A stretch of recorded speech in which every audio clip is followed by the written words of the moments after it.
Assalamualaikum warahmatullahi wabarakatuh. Selamat datang kembali di channel Kisah Penuh Hikmah.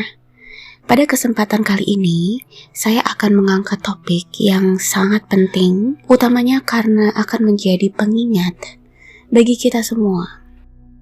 Dalam video kali ini, saya akan membahas dengan mendalam tentang penghukuman-penghukuman yang ada di hari kiamat, beserta jenis-jenis siksaan yang menanti penduduk neraka Jahanam. Na'udzubillah min dzalik. Bersama-sama, mari kita mendengarkan pengingat yang berharga ini agar kita dapat menjauhi dosa dan mendapatkan ampunan dari Allah Subhanahu wa Ta'ala. Pada hari kiamat, berbagai jenis siksaan telah disiapkan oleh Allah Subhanahu wa Ta'ala bagi penduduk neraka. Dosa yang paling berat adalah syirik kepada Allah Subhanahu wa Ta'ala dan nifaq. Beberapa jenis siksaan yang tercantum dari buku berjudul The Fire, Its Horrors and Punishments karya Maher Ahmad Al-Souf. Di antaranya ialah yang pertama, wajah-wajah yang diseret di neraka. Ini sesuai dengan firman Allah Subhanahu wa Ta'ala dalam surat Al-Qamar ayat 47 hingga ayat 48. Sesungguhnya orang-orang yang gemar berbuat dosa itu dalam kesesatan dari jalan yang benar. Azab dan kesengsaraan di hari mereka diseret di dalam neraka di atas wajah mereka.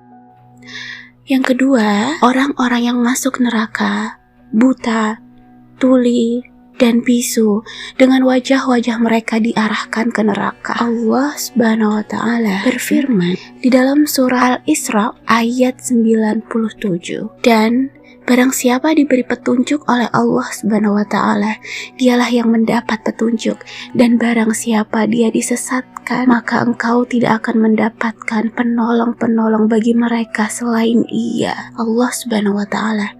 Dan kami akan mengumpulkan mereka pada hari kiamat dengan wajah tersungkur, dalam keadaan buta, bisu, dan tuli. Yang ketiga ialah orang-orang yang dimasukkan ke dalam neraka. Wajah-wajah mereka akan dibalik-balikan di dalam api.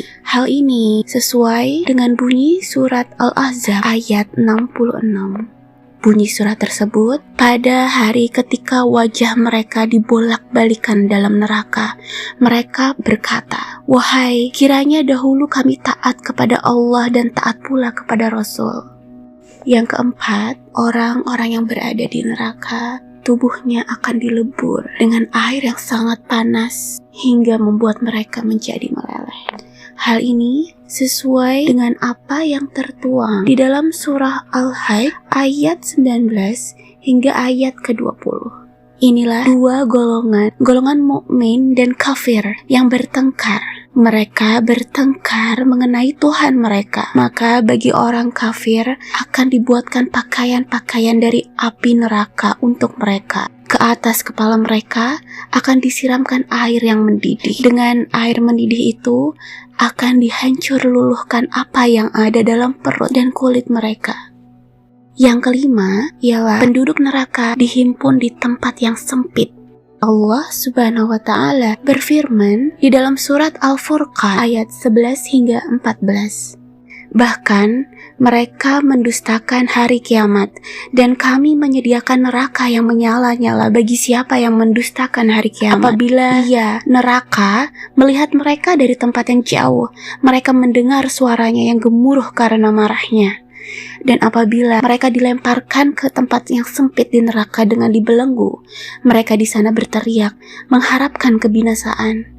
Akan dikatakan kepada mereka, "Janganlah kamu mengharapkan pada hari ini satu kebinasaan, melainkan harapkanlah kebinasaan yang berulang-ulang." Yang keenam, orang-orang penduduk neraka akan terlempar dari gunung-gunung. Mereka naik ke atas dan kemudian terjatuh ke dalam neraka.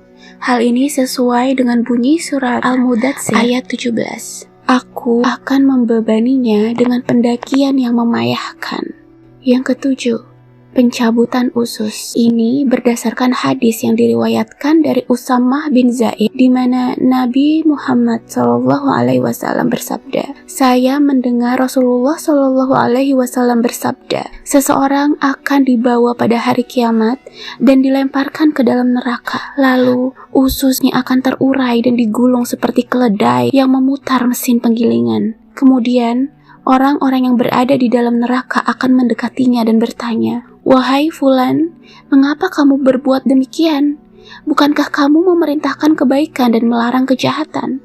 Ia akan menjawab, 'Benar, aku memerintahkan kebaikan, tetapi tidak melakukannya, dan aku melarang kejahatan, tetapi melakukannya.'"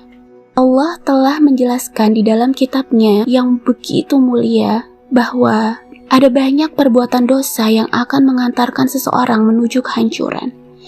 Beberapa dosa tersebut diantaranya ialah seperti syirik kepada Allah Subhanahu wa Ta'ala dan tidak mau mematuhi aturan-aturan agama yang ditetapkannya.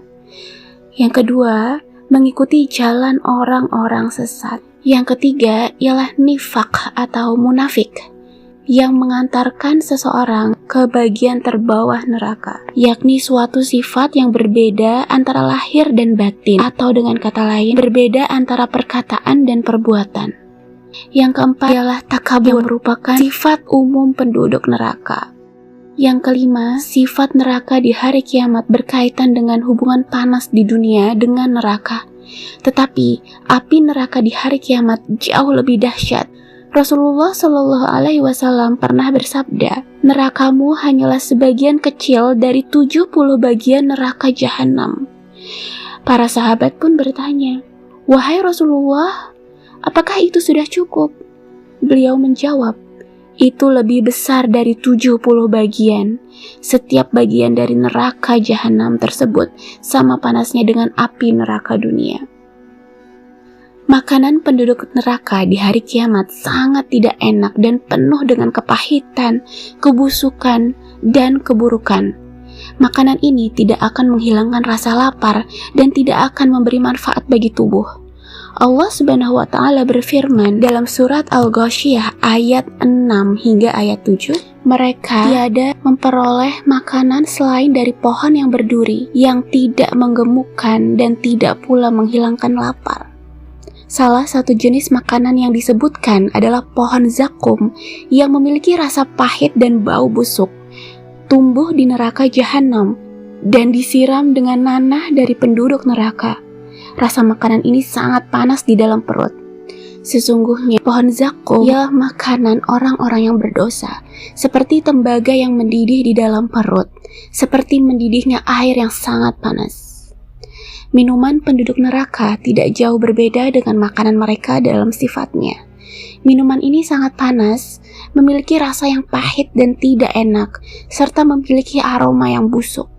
Allah Subhanahu wa Ta'ala berfirman dalam surat Ad-Dukhan ayat 43 hingga 46, "Sesungguhnya pohon zakum, makanan orang-orang berdosa, seperti tembaga yang mendidih di dalam perut, seperti mendidihnya air yang sangat panas. Nanti Allah akan mempersembahkan kepada mereka orang-orang kafir minuman dari air yang sangat panas itu. Ia akan mempersembahkan kepada mereka minuman itu dengan sungguh-sungguh. Mereka akan minum, tetapi tidak sanggup menelannya. Dan mati, mereka mendatangi mereka dari segenap penjuru, sedang mereka tidak dapat mati. Dan di belakang mereka ada azab yang sangat berat." Pakaian penduduk neraka terbuat dari timah yang meleleh dengan panas yang sangat tinggi. Perlindungan dan selimut mereka terbuat dari api. Allah Subhanahu wa Ta'ala berfirman dalam surat Az-Zumar ayat 16, "Di atas mereka ada lapisan-lapisan dari api, dan di bawahnya juga ada lapisan-lapisan yang disediakan bagi mereka. Demikianlah Allah mengancam hamba-hambanya dengan azab itu. Wahai hamba-hambaku, maka bertakwalah kepadaku."